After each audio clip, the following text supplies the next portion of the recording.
Innovation Unplugged from the Alabama Community College System's Innovation Center takes you inside Alabama's workforce development. Join us for enlightening conversations with community leaders and industry experts showcasing experiences, addressing key issues, and celebrating successes in the workforce initiatives across the state. Hey guys, welcome back to another episode of Innovation Unplugged, a production of the Innovation Center. I am Houston Blackwood, your host for the show. I serve as the workforce director, and today we've got an unexpected and I'm very happy about this episode. We've got two guests. On my right is Alex Blevins, owner of One Stop CDL Training. Yes. And you saw him on a previous episode. And on my left is Lieutenant Harris from the ALEA, Alabama Law Enforcement Agency, Motor Carrier Safety Unit. And I had them scheduled back to back, and then they were here at the same time. And I said, well, my goodness, this needs to happen right now. So this is kind of an unscripted show. But what I thought in this moment is, and I'll give the audience a background. The community, so driver training programs have been around for a long, long time, as long as there's been a CDL required. And then up until about 2021, 22, there were 13 colleges in the community college system that had a driver training program, and they were typically 4, 6, 8 weeks long. And then when the entry-level driver training came around, Innovation Center was born about the same time, and we created a theory and a model that was more efficient or quicker. I'll say quicker. I don't know if it's more efficient for driver training that cut out a lot of the classroom instruction so the students could take that stuff on their own and then come and spend all the time behind the wheel. While they're there, it's all behind the wheel. Yeah. So they're touching the truck, looking at the truck, or driving the truck the whole time. And so when we set that up, we knew that we needed approval from ALEA. So we had Sergeant Duke and Colonel Archer, if he was colonel at the time, and then Tim Frazier and Mark Colson from ATA. And we got together and said, hey, here's what we want to do. And I said, hey, I'm at a college and we do it in 4 weeks. I know there's at least a week of fluff time in there that we're not efficient with. I think there's actually 2. So we can do this in 2 weeks. And Sergeant Duke said, no, you won't. And okay, yes, sir. But he gave good reasons why, and I was happy to pivot. We all pivoted. But what we learned, though, is that 4-week college had the same first-time pass rate as the 8-week college. Yes. Right? So I'm like, okay, so if we can do it in 4 and there's some fluff, then I know we can do it in shorter if we cut out that classroom time. So we did. Long story short, we went from 13 colleges to 23 colleges. And some of those that aren't third-party examiners have to test with a third party at a different college, or they go to ALEA, right? Which is probably my favorite because you guys are the benchmark. You guys, if we pass your test, it's legit. It's legit. And not that it's not legit with the third parties, but my gosh, y'all are the ones holding the line, and so holding that professional driver. And if they don't pass, that's okay. So here we are, and I met you just a couple weeks ago at the Commercial Motor Vehicle Safety Conference. Summit, yep, in Tuscaloosa, couple miles down the road. So the conversation I have, what in like 10 minutes, is what it's like for you guys to set the boundaries and set the expectations, and then how you work in those relationships with the colleges and the private instructors, the private schools, to make sure that those drivers are coming out with the expectation and the ability to be that professional driver to meet your standards. Now, I'll kick it to you first since we just heard from Alex. What's that like for y'all to set that line, but also allow for the creative delivery of this training? Well, we have all kind of partnerships, and what I like to call mandatory partnerships is people with state government or federal government. It's people that we're going to deal with, and we got to be nice. We got to be nice with, and those partnerships, they work. We might not talk to these guys every day. We might not contact every day, but we all got the same mission. We're all pushing for the same goals, and but as far as day-to-day stuff, we don't collaborate with them a lot when it comes to day-to-day operations. You talked about Sergeant Duke. At headquarters, we do see him and Rhonda Harris a lot. And they bounce questions off of us. We bounce questions off of them. And but as far as dealing with the testing and stuff, even with the community college and what they're doing, I think it's set up to be about as unbiased as you can get. Yes. With not many hands inside there directing them on what they've got to do. And I think that's a good thing. I agree. Yes. I agree. And I come from the college perspective, and you did too when you were at Jeff State, but now you're doing it on your own independently, and it's all on you, right? You're not under the liability coverage of the college as a whole. So how do you see that relationship and that hands-off collaboration supervision? Well, my relationship that I think with Aaliyah is really great. We use the Birmingham office and the Tuscaloosa office for our road testing. And, you know, the Tuscaloosa office we spend a lot of time at, and the leadership there, the examiners, man, I can't speak enough great things about them. And if one of our students fail for whatever reason, they give feedback on what could they have done better or what we could do better to help them prepare for the next time they road test. And everybody receives you with a smile at Aaliyah. You know, my experience that I hear some people talk ain't been my experience. I mean, it just, you know, like I tell some of my students, it's your attitude that's going to decide how you lead some of your inspections or even being pulled over. And so at Aaliyah, when we go road test, it's just great smiles and thank you for coming, glad to be here. And like I was talking about Sergeant King, you know, and also, is it Lieutenant King, I think, down there as well. And, you know, Sergeant Harris and Miss Green down there and her people. It's just that when your leadership is great, your followers going to be great as well. And that's what we done found at those two Aaliyah offices. You know, to follow up on that, on those partnerships, when I deal with state government, like the community college, I think the way I look at that is it's not really a partnership. We are state government. I mean, and so as far as, you know, people in state government, they're going to have different responsibilities. What I do, we have different responsibilities. So we're going to know the contacts to know what your responsibility is. If we get a question, we know who to call. And, you know, they know to call us on certain things. So it's not really a partnership with state government, but, you know, we're all in it together, and it's just we're all part of it. Right. At the end of the day. So your overarching supervision of what should be held, what should be going on, and maybe more so external from the third-party examiners.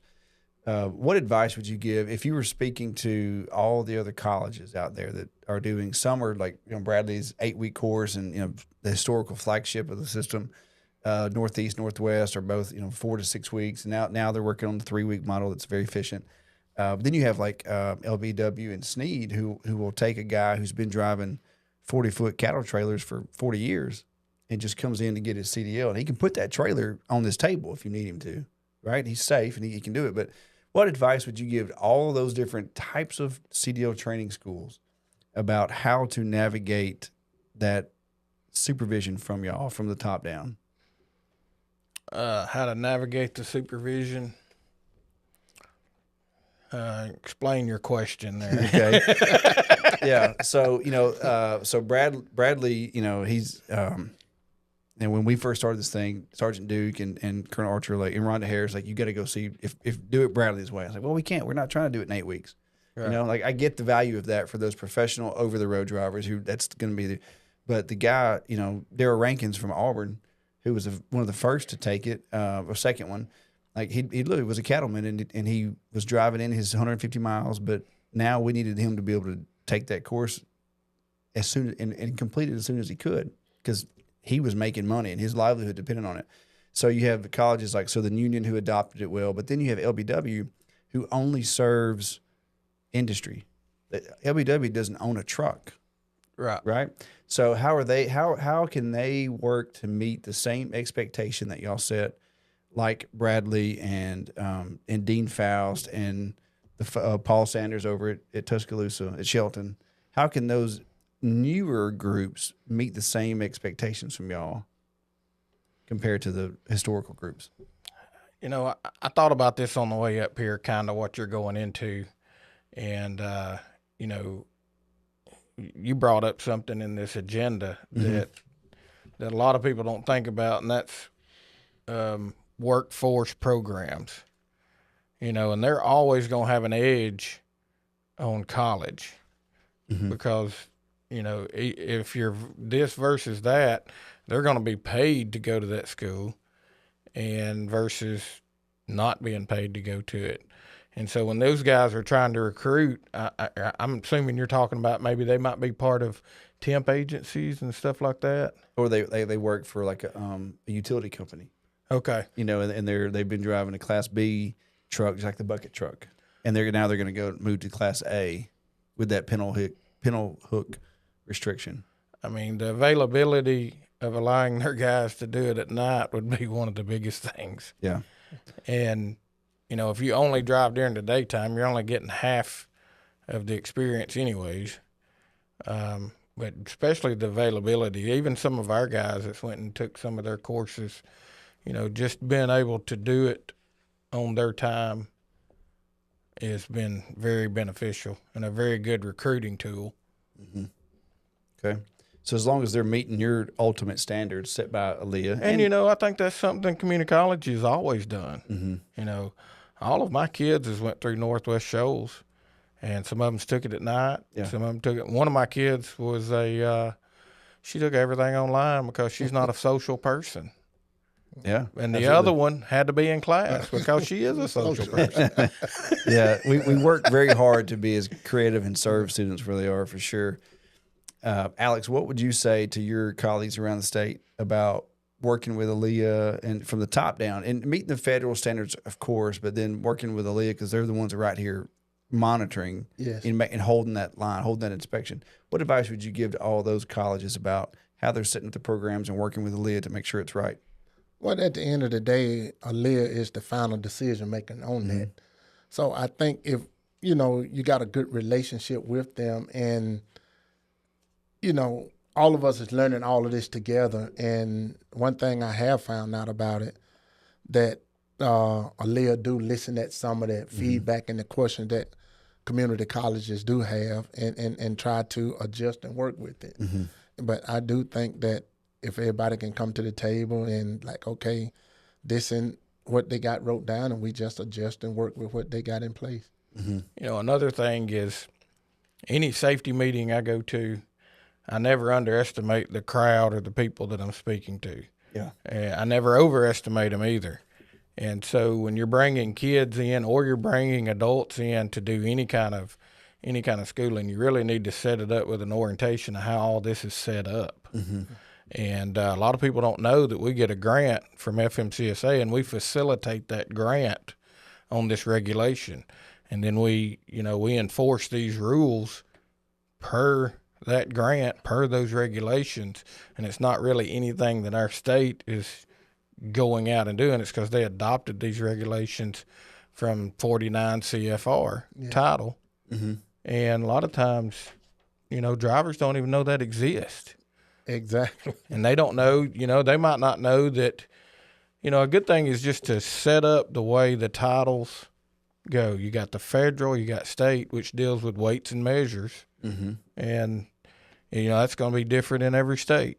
So, you know, just a good orientation of just the way things are set up and how things flow, how these grants. So a lot of people think that revenue or, you know, like IRP, IFTA, UCR, the regulations, CDL requirements are all the same, but it's different money. So it's not the same. So do you think, to your point, because in our theory course, we followed the Part 380 because that's what was required in ELDT, right? We didn't get outside of that because, quite frankly, I didn't understand all of it. It's kind of like Greek when you start reading all those rules. But I read 380 enough to figure it out. But all the things you just mentioned, like I've learned in the last 3 years and been exposed to. So would it be worthwhile to go back and add a module or one module in the beginning to talk about the FMCSA regulations that they come down and how Aaliyah enforces them, and put that in there. So now they're more familiar with all those items as a professional driver. Even if they're not over the road, they're really working for Riviera Utilities on the coast, but they're driving that Class A rig with dump truck and a backhoe, whatever. What do you think it'd be worthwhile, to your point, to add that in the beginning so people understand all the different regulatory agencies and rules and whatever? Absolutely. Because when we go out to safety meetings, even at companies that's been around a long time, and we start explaining the ins and outs of trucking, we start explaining the regulation, and we start going over just a familiarization of trucking, you'd be surprised at how many's been in this business forever that just don't know how things go. Yeah. From the feds to the state back to the feds. Mm-hmm. And so, yeah, just a familiarization of trucking. I'm familiar with 380, what you're talking about. There's requirements you got to go over. And, if there's anything extra, a familiarization or an orientation of real life stuff would help. Okay. So why don't you just linger with us? I see so many questions that okay. It's fine. Like this is like we talked in his episode about more so about the personal aspect of why we do what we do and why Alex is the way he is with his students, like why he instructs the way he does. But the questions that I gave you in the script, like I think it's a good application of here's how you see it and here's how we apply it. Here's how you meet it, from the professional training standard. So let's back up a little bit, Lieutenant Harris, and give us a quick preview of what is the motor carrier safety unit. Okay, so we're part of ALEA, which is Alabama Law Enforcement Agency. We're out of Highway Patrol, and so the motor carrier safety unit is just a unit up under Highway Patrol. And in the motor carrier safety unit, we facilitate the grant, which is called the ECVSP. We facilitate that grant out to our guys. It's like a 95.5. 95% is paid at this time. It fluctuates from every 2 years, but right now it's 95.5. So all of our salaries and stuff is paid by the federal government. Okay. We also work off of another grant with ALDOT, which is 100% for our weights and measures guys. We've got 20 of those, and in our other inspectors, what motor carrier is made up of is administrative. We got to answer the phone from 8 to 5. Yeah. And we've got some at headquarters. We have a little wing of ourselves. We've got a few arresting officers and some RSU, which is retirement state employees. And we've got a few ASAs on the floor for support. And, we're made up of admin. We have a training team that'll go out and do safety meetings. I mean, we'll go out and talk pretty much anywhere, anytime, as long as there's a stage. We'll push out the mission that we go by, which is pushed out by the FMCSA. Okay. And I'll get in that in just a second. So we got inspectors. They inspect trucks. They can do it randomly or if they see a violation. It ain't just buy a nasty truck. It's, a lot of times it's just at the discretion of our guys. We do details throughout the state with our inspectors. We weigh trucks with portable scales and at the weigh station. We have compliance guys that do safety audits. They'll come into a company within 12 months of them getting their DOT number and teach them how to keep their stuff, the requirements inside the office. So you teach them on the front end before there's an audit. Absolutely. I love that. That was not a trick question or gotcha. Like I was making sure. And everybody in the United States does that. I wanted people to hear that. Yeah. Because here's the thing, like when you're not in the commercial world, like I understand what y'all do and I value that relationship. But if you're just Joe Blow out there trying to get somewhere, it's no fun to see you guys around, Right. So I want the audience to hear that, hey, you're here to set these companies up for success so they can run it right professionally, make sure everybody gets home safely and all the paperwork's right. So everything flows and everybody can go make money. There's also such things, compliance reviews. That's after a safety audit, generally. That would be like if some of your basics, which would be like hours of service, driver qualifications, maintenance, if some of those basics get to over the threshold that FMCSA sets forth and it gets alerted, then, if it's within, if you get put on the list, they'd come out there and do a compliance review. We have a U.S. like a Federal Motor Carrier Safety Administrative Office in Montgomery, and they have agents that also do that. Okay. So if you are the motor carrier safety unit trying to keep things safe and in compliance, then you've regulated, you've inspected, and you've seen results, which means your metrics we're safer now. Like, I think so. So you got some numbers on that? Like, I do. Well, you know, we did get a safety award. I think you put it in your notes here. Strides for Safety. Mm-hmm. That was given to the ATA and the Alabama Law Enforcement Agency, and that is a big deal. And these are not my words that I'm about to say, but it was said that when we got that award the year before that, which I think was 2023, that we were the best motor carrier safety unit in the United States that year. I mean, that wasn't my words, but that's kind of that. We done well with what we had. Yeah. Percentage-wise, we had a 30% decrease in fatality CMV involved crashes. The mission for the FMCSA, what I was about to get into, is, reduce, prevent CMV involved crashes with fatalities or crashes, and that's always been our mission and always will be. And we try to push that out and get everybody on the same page with that. Chris Strickland says, if you say it twice, people repeat it. And he says Alabama's number one in workforce in the country. So Chris Strickland's from Dunn University, and he's been a big sponsor, supporter of us. So I think we brag on that, the best motor carrier safety unit in the country. We were for that year. I ain't saying we're doing that this year. Well, we're trying. Yeah, still were. Okay, so flip that over, Alex, from a private owner and having worked in the college system. How do you sell that preventative? I was going to call it preventative maintenance of crashes and bad reports and non-compliance. How do you sell that to your driver students? Well, one way we sell it to them, we invite Aaliyah out to talk about safety and how to stay safe when you're on the road. And we try to teach them from the beginning that if you keep safety on your forefront, you would be okay when it come out there to driving. And don't do anything that's unsafe. If you feel like you're tired, pull over and take your power nap or whatever you got to do. But if you manage your time like you should, you would be okay. Okay. And just to put in perspective of what we do, that time period that we're talking about, that Stride for Safety, we had over 50,000 inspections that year. Wow. And we had 11,500 out-of-service violations. That either mean the driver's out of service or the vehicle's out of service, and it's got to be fixed. That's one way to reduce it. Yeah. Well, this year, right now, as we see it, up till August, 10 months into this year, and we're going by fiscal year because that's the way the government works, is by fiscal year. We're at over 12,000 out-of-service violations.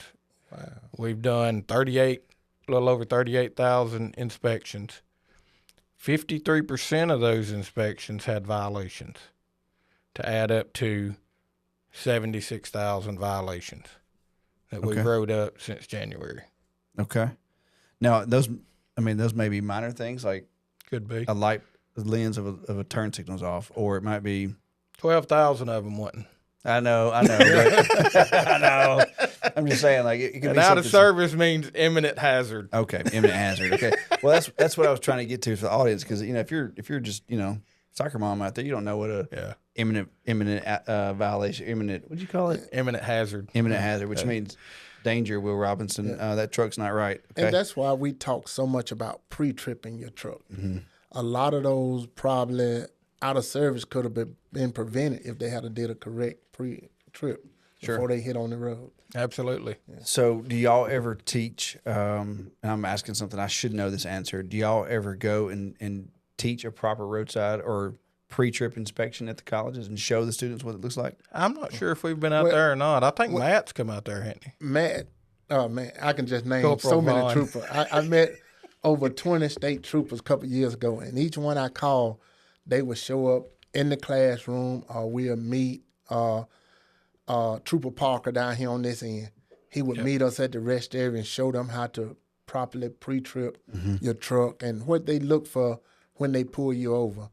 And, you know, if they put the lights on you and there's nowhere to pull over, how to put your four-way blinkers on it, let the state trooper know I acknowledge you.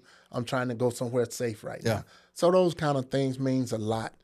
And I think that being in relationship with our Alabama state troopers have helped One Stop CDL Training a lot. And you talked about working, you know, going through a mock inspection. Yes. There's several ways. You don't have to, even with these cooperatives or whatever we mention here that we have partnerships with, we take requests from any trucking company. Yes. Okay. And we'll go out and do a mock inspection if they want to include that in a safety meeting or something like that. But with the ATA, they have roadside inspections set up at rest areas. We do 2 or 3 of those a year. I think that's what he's talking about. Yeah. And so what we'll do, we've got one set up for, I think, October the 9th in Evergreen, I think. And so we'll go down there. We'll send 6, 7 inspectors. We'll pull trucks in. They have a group of 6 to 10 that'll walk around with our inspectors and just see the process. They'll give them a snack and some food or something or a drink while we're there. Yeah. And then afterwards, they'll ask us questions, why we done this, why we done that. And our guys will ask them, you know, why are you asking this and what did you not understand? Yeah. So it's a collaboration on both sides, and it's helping us because, you know, we have a lot of complaints that come in from time to time. And sometimes when we know the process of what they want to know on that stop, and we know what they don't know, then that cuts out a lot of that time that we don't have to spend on complaints. Yes. Well, we call that asking the better question. You know, like, okay, or 5 why. Like in industrial maintenance, when you're trying to fix things or troubleshooting, like 5 why. Like the machine's not running. Why? Well, it stopped. Why? Because the motor was smoking. Why? You know, like you keep going down till you figure out that the guy didn't put the bearing oil in there, so the machine blew up, right? So, but asking that better why of like they come to you and you tell them, hey, well, this is wrong. Well, why? And then you work down that conversation. You know, much like any relationship, you have the conversations. You have to ask the right questions and say the right words, and say the words that need to be said, not the right word. Go in there. So when we look out there, Lieutenant Harris, across the landscape of driver training, and it could be the 8-week classes where folks are really preparing to be coast-to-coast drivers, right? That's a different lifestyle than, you know, Joe Wheeler in North Alabama getting guys a Class B or a Class A to run their bucket trucks in a real trailer. That's a different lifestyle, and really a different job, different driving. Now, it's still safety and all that, but how do you see all these workforce departments running these different courses out there? How do you see them complementing your mission or working with you to make sure that safety mindset is in place? Well, our compliance and safety audits, we have that set up to where we do go out and monitor that.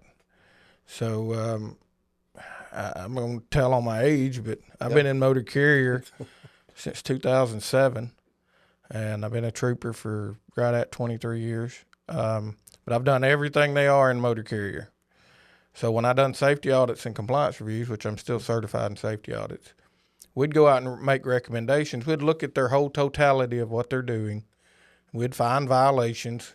We'd make recommendations on what we thought they needed from a regulation standpoint. Yeah. So I went in big companies and seen some of this workforce programs that they've done. And most of the time, if it's lined up, what we tell is, you know, go by the regulation, don't take anything away from it, but you can build upon it. And some of these trucking companies do well by building upon it. Yeah. And stuff that makes sense. And some of their workforce programs are very, very, very good. And some's bad. Some's not. Some's doing a reactive approach. Yeah. And, you know, you have a tire that blows out, you fix it. You got a driver put out of service, you handle it. That's not proactive, that's reactive. Yeah. So we try to be a proactive type approach when we're out there doing that. And I think if you have a maintenance program or a hours of service program, driver qualification, anything that you're doing inside the office, if you'll go in a proactive approach, most of the time it's going to work. Proactive, you know, that's more like preventative. Preventative. Right. Instead of reactive. Yeah. So for the driver training programs, they have those students for a short amount of time. Yeah. And the students are often paid money or money's coming to the school. The driver obviously is training to get a job or whatever.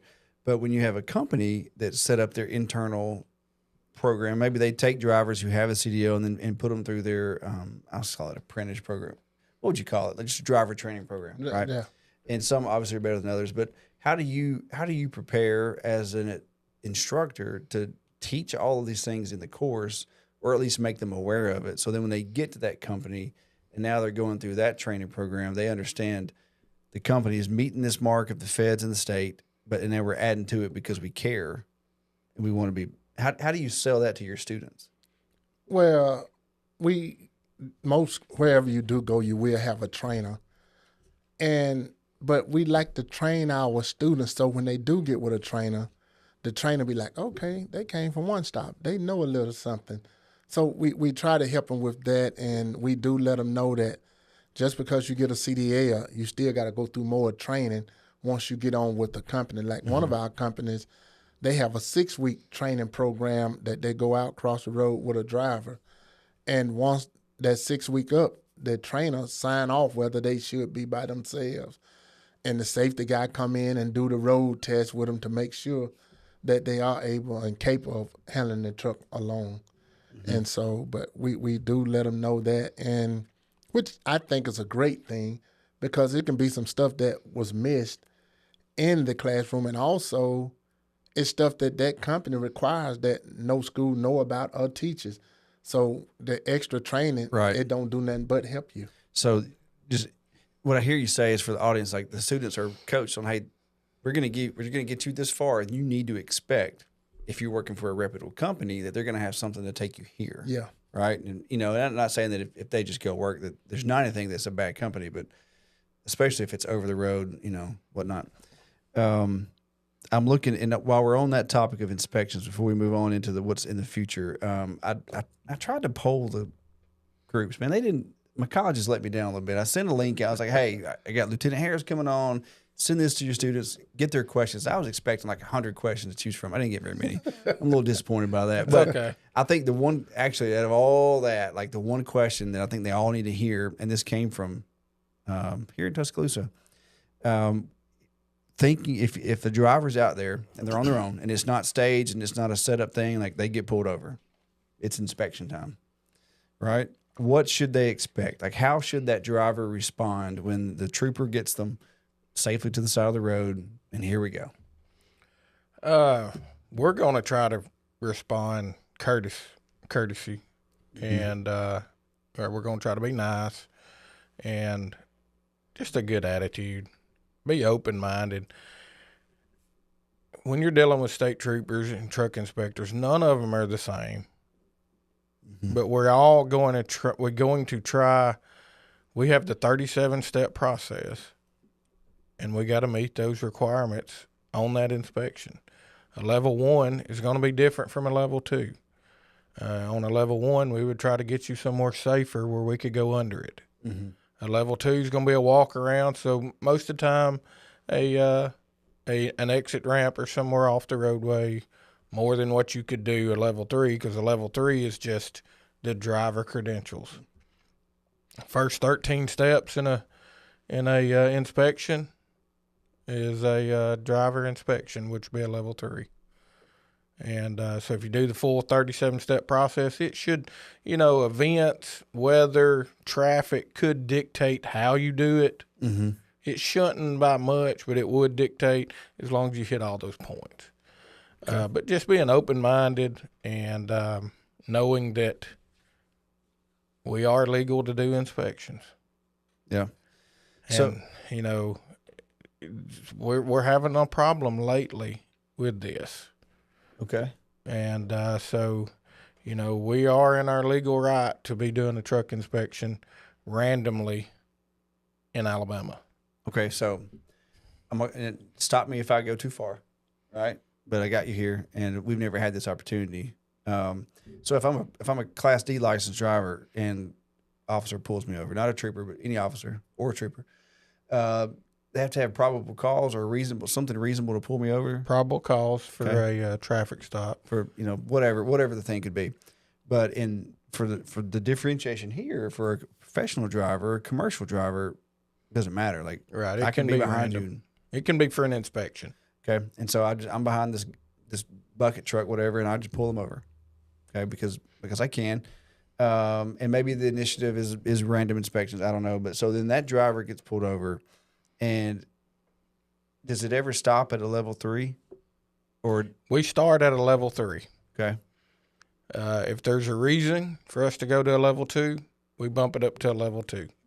If there's a reason to go to a level 1, like if we see a violation under the vehicle that we couldn't ride up under a level 2 or a brake issue, then that inspection goes to a level 1. A level 1 usually takes from 35 minutes to an hour and a half. Okay. A level 2 usually about 30 minutes. A level 3 most of the time about 30 minutes, because a lot of that time we're looking at an ELD or logs, and it takes about 20 minutes most of the time. Gotcha. So, and my question is, and I've been pulled over a lot in my life, always for speeding. Okay, gotta get somewhere, Alex. You know, gotta be.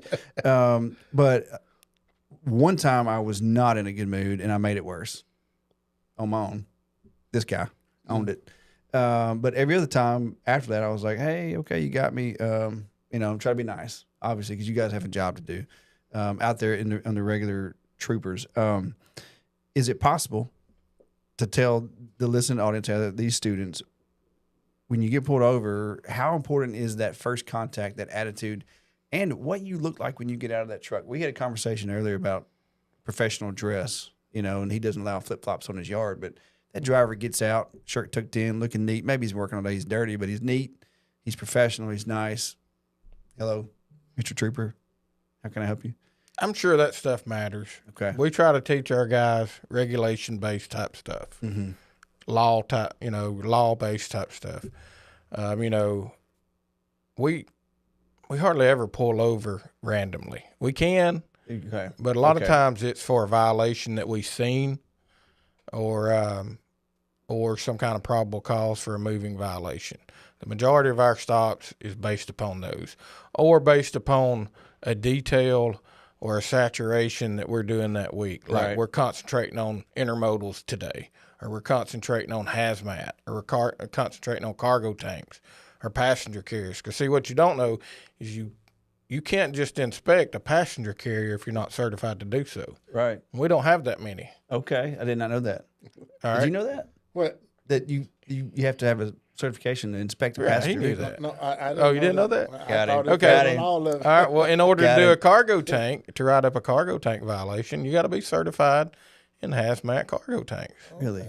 All right. So in order to do a hazmat, you've got to be hazardous material certified. And so you got a level 1, 2, and 3. In Alabama, we have what we call a COPS program and a CVE program. All right, so the CVE is where we allow troopers to inspect trucks, level 2s, but they work out of the post. Yeah. We have a full-time unit, and then we train them to inspect trucks. And we've got a pretty good bit. It's just a way for us putting people into areas that we might not be able to get to with our full-time unit. And we also have cops where they come and get trained up to level 2 walk-arounds, and they can do it inside their municipalities. And we have a lot of, we have a lot that does that. We usually keep it around 20, but it really, they see a lot of trucks that we don't get to see, especially in Birmingham. There's Birmingham, in Jefferson County.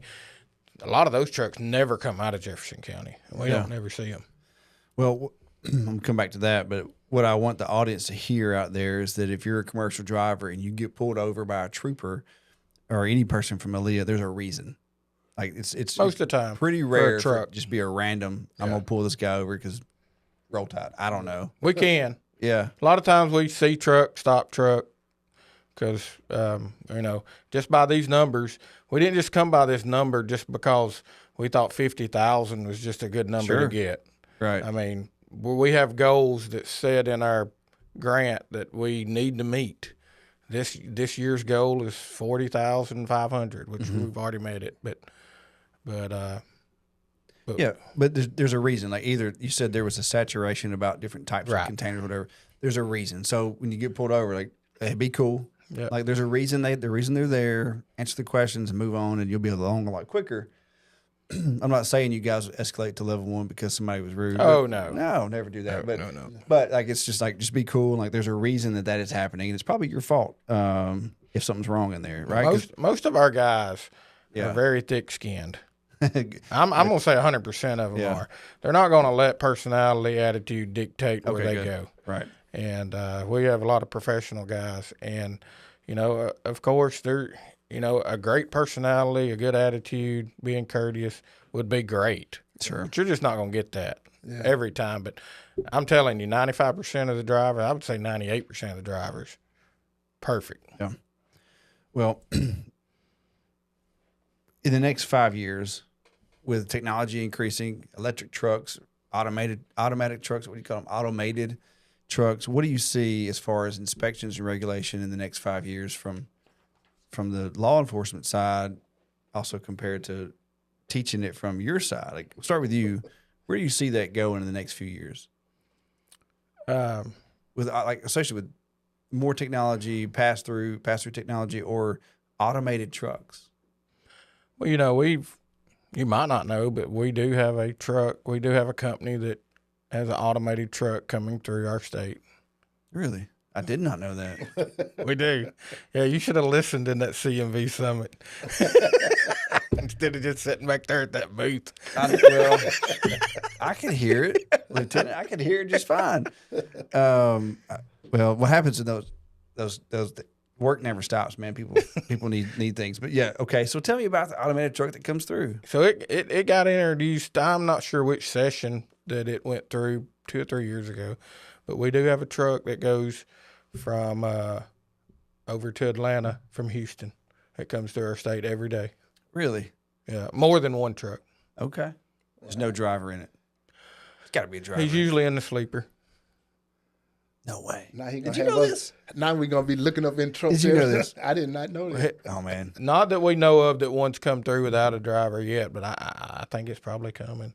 Okay, so how? Oh, I mean, I got so many questions. We don't have time for that because we're 40 minutes in. But All right, where's it going? Yeah, where's it going? What's really hot right now? Yeah. Predictive analytics. Okay. I seen you put that on there. But that is something, AI, predictive analytics. But, that's been around forever. How long has it been? How long has it been since we've had signs on the interstate that said it's going to take you 15 minutes to get through this area? I mean, that's predictive analytics right there. How many times we've always had a sign that said the curve up ahead. Yeah. I mean, I know, but I'm just saying, like, I'm imagining, like, okay, if you're in charge of inspecting these trucks and they're coming through and now they're automated, and there may or may not be a dude in it in 10 years, right? Yeah. What does that do for you as the instructor? Like, you're training people to drive trucks, and now we're trying to get them to drive by themselves. But how in the world do you see one that's not right, pull it over, inspect it? What are you going to do? They have their own inspection process, so that's another hour or two. So okay, we might need to move on. Okay, got it. Yeah, fair. Well, I thought that, but okay. So we're getting pretty long. Be exciting. So, Alex, if there was, since you're here, if there was one question you could ask on behalf of all your colleagues that do professional driver training, you could ask Aaliyah, Motor Carrier Safety Unit, what would it be? Put you on the spot. Wow.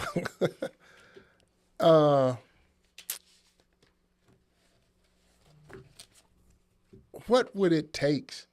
What would it take to get every state trooper a CDL license that wanted it? That's a good question. That's actually come up lately. Mm-hmm. A few things. Some of our guys have been asking about it. It would have to come from the top. It would have, we would definitely. This has come up before. Yeah. first of all, you can't make somebody do something they don't want to do if it's not part of their job. Yeah. I mean, I would say that. Yeah. You know what I mean, it's like they think we work overtime all the time. We make these guys work overtime. We don't. Only about a third of our guys do. But it would just be getting everybody. You'd probably come closer for the CMV guys too, the motor carrier guys. But it's a thought. And I think that when I asked that question, it was about the motor carrier troopers that's in it. Why do you want them to do it? I think I know the answer, but the camera doesn't know. Well, some of them have expressed desires to do it, but it just the timing ain't set up, and then going through chain of command to get it done. Okay. And I think that it would really, for some, it would send a message to our trucking industry, like drivers out there, when they get pulled over by a state trooper. Oh, this guy's certified. He got a CDL, so he know that I'm operating to the left or not doing what I'm supposed to do. And he know what, he got paperwork that's showing him what a level 2 or level 1 is, but actually applying it, he know how to apply it and what to look for, That's fair. It would definitely probably help with collaboration between an industry and law enforcement. I ain't saying it wouldn't help. Yeah. What I would love is if every single college, every so often, had to put a state trooper through a CDL program and let that guy see what's going on in that. Because here's the thing, like we talked about the CDL mill. I'm not afraid to say it. Like we caught a lot of flack, that we're just running guys through and it's not going to be safe. But a lot of times we're testing with Aaliyah. But I think if those guys were coming through, your teammates were coming through and seeing what was actually going on in the courses, that only helps us, right? It helps y'all too, but it really helps us, man, because now we know, like, hey, we got to meet the mark because the officials are coming through. And it's holding us accountable. We can't just put people through and not train them like they should be trained. Mm-hmm. Yeah. I would love that. Now, I'm probably going to get an email from some of our college teams and like, what are you doing? You're poking the bear, but I would love that. Okay, we got just a few minutes left, Lieutenant Harris. I appreciate you being here, taking time out of your day, and I know that training and education is a big part of what you do. What do you want to tell the folks out there from the motor carrier safety perspective, or your approach, your mission? But like, hey, listen, people, here's what you got to know. Like, here's what we need y'all to know on Alabama's highways, or whatever. I mean, whatever thoughts you have. Just a driver is not just a driver. He is a manager of time. He's a manager. Yeah. And so a lot of times, we hear, I didn't have enough time to get here. I had to go over. And when we say you should have planned better, it really don't fall on good ears. I mean, it falls on, it's like, no, that's not the case. Well, you're a manager. And that's what we preach when we go out to compliance. And we try to preach it to the managers. We're like, look, they're not just drivers. They're a manager of that truck. They're a manager of time. Just go out with a good attitude. Eventually, you're going to get inspected. Yep. It's going to happen. You might get inspected 2 times a week. You never know. But if everything's great, your company should be like, good job. Because this day and time, good inspections affect your safety rating a lot more than they used to. Mm-hmm. And a good inspection will help you. So you mean like in the past, like the failed inspections hurt your rating, but the good didn't have as much of a positive impact? 10 years, maybe more than 10 years ago. It started changing with CSA 10 when these inspections really started helping your profile. So I'm going to say it's a bit like a love bank, like you get 10 good inspections and your rating's pretty high, so you can have a bad day, have a bad week, and get 1 or 2 over some years. I know there's, whatever.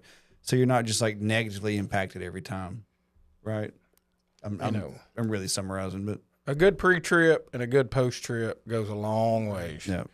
I mean, that is gonna prevent most of your violations. Driving defensively is going to prevent a lot of. You're not the king of the road. Right. You're the biggest. I drive defensively. Yeah. I teach my kids to drive defensively. I want you to know, and all of your colleagues, that when we started our course, we had a pre-trip. Pre-trip was in there, but it wasn't ideal. It met, but it wasn't good. We came back and we offered all the colleges a chance to lead the instruction in our video. We refilmed the whole thing, Class A and Class B. And Brad Wallace did the inspection, the pre-trip down at Bishop. So I want you to know now, like we saw it wasn't perfect. It met the mark, wasn't perfect. We redid it, so now it's over the top. Brad's like polishing the lenses and, not really, but we redid it to make sure that they knew that pre-trip and that post-trip were the most important thing they're going to do on that truck, other than drive it safely. Just want you to know that you didn't complain about it, but I want you to know that we did that. So if it ever comes up, like, yeah, we saw it, and I would love for your guys to go through that theory. Okay. Sometime, just go through it as a, click through, look at it, give us feedback. I'd love to. No reason. And some of your guys they've gone through the course, so they've taken it. Just another thing is know the regulation. If you have spare time, read it. I know it's hard to read sometimes. I read some of the stuff you have to read multiple times, especially in hazmat. Mm-hmm. I teach hazmat. I teach hazmat cargo tanks, instruct A and B, but just read it. And I ain't saying take advantage, but how can you take advantage or cut a corner if you don't know it? Right. Yeah. Right. Yeah. You're never going to know the gray areas if you don't know it. If you don't know it. And I mean, just read it. That's what I tell our inspectors. We have a lot of inspectors that's very knowledgeable with this. And so just read the regulation. Lieutenant Harris, let's say that it's retirement day and you've retired and you've done all the ceremonies and you go home and you're sitting on your front porch with your glass of sweet tea, watching the sunset, and you're going to toast to your career in the motor carrier safety unit. What are you toasting to? Just the relationships. That's it. If I retire, my goal would be not to be missed, not even know that I'm gone in 6 months, that everything's just rocking and rolling without me. I'm not that guy. Gotcha. I love that, man. I love that. Good. Well, and that means job well done, relationships served. Yep. Processes served, standards met, continuous improvement. Everybody got home safely. That's right. That's right. Good. All right. Well, I appreciate you both. Thanks for staying for 2 hours. Yes. I promised you 30 minutes, and you've been here 2 hours. Enjoyed every minute of it. Thank you for being here, your support. And when we met 2 weeks ago and you jumped right in with us, I appreciate that. Oh, yeah. Guys, this has been another great episode of Innovation Unplugged. Remember to like, subscribe, and share on your podcast platform. Have a great day.